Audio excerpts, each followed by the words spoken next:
Good morning, everybody. Welcome back to Freeheel Life and the used Telemark gear preview for the day. I wanted to point out a couple sweet skis that we've still got before we start heading into the summer and start picking up some more gear. So this first offering is a 175 Dynastar Sham 107. It's got the original Outlaw bindings on here from 22 Designs. So just to give you a little bit of insight into Outlaw and Outlaw X and the difference, and you can find more videos on our channel about that specifically, but I'll just kind of give you a brief overview.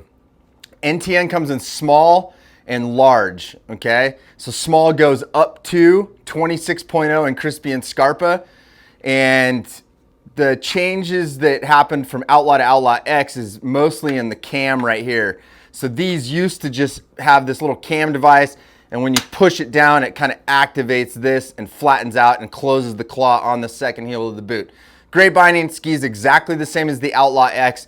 Outlaw X is a little bit different right here and doesn't require as much force, which makes it easier on soft snow and just in general to get into. So this has the brakes on it. These Sham skis are pretty stiff, early rise tip, flat tail, hard charging ski. Next offering, we've got a 166 Black Diamond Starlet, and this actually has the Outlaw X in a small. So you can see the claw here is a little bit different and actually cams on the boot just from pressure on the cam. So it always sits flat on the ski and makes it a little easier to get into. This one doesn't have the brakes. It's got some Bluebird day gear leashes on it.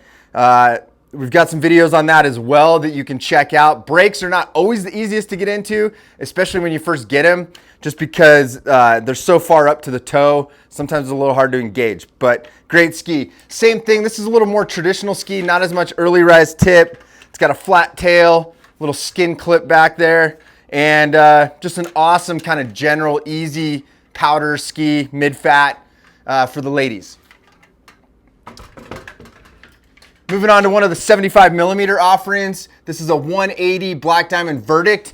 These were really good in their time and still good, but obviously, you know, it's been around for a few years and has changed.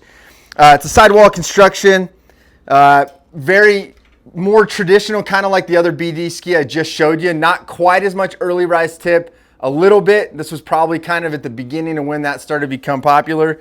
Traditional camber and a little bit of rise on the tail. So one thing you'll notice, like with a little bit of the tail rise, a flat tail like that Sham that I just showed you, it's hard charging, it's in contact with, there's a lot of running length in contact with the snow. It's better for carving and that kind of stuff and just hard charging. If you're jumping off stuff, that tail is gonna be a lot more solid on the landing. Having a little bit of turn up on the tail, it makes it nice. You can kind of falling leaf through stuff. You can smear your turns a little bit better. It's not going to hook up and just kind of continue. So maybe a little less aggressive on that end. This binding is the 22 Designs axle in a large. So there's kind of a little bit of, usually that it's that same kind of 26.5-ish in Scarpa Crispy. That's kind of the breaking point for most stuff. But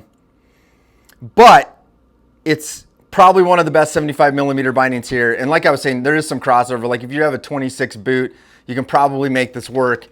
Where it starts to get problematic is when you get in that 25.0 Mondo range in boots, the springs start to hit where the heel piece goes. So there's a little bit of finagling you can do there. It's got a full pivot tour mode on here.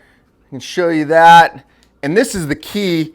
If you're gonna have a 75 millimeter binding in 2020, this is what you want to be able to do.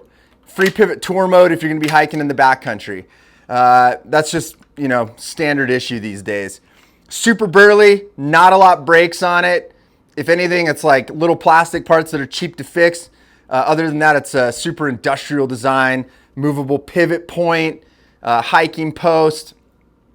Awesome binding, awesome setup.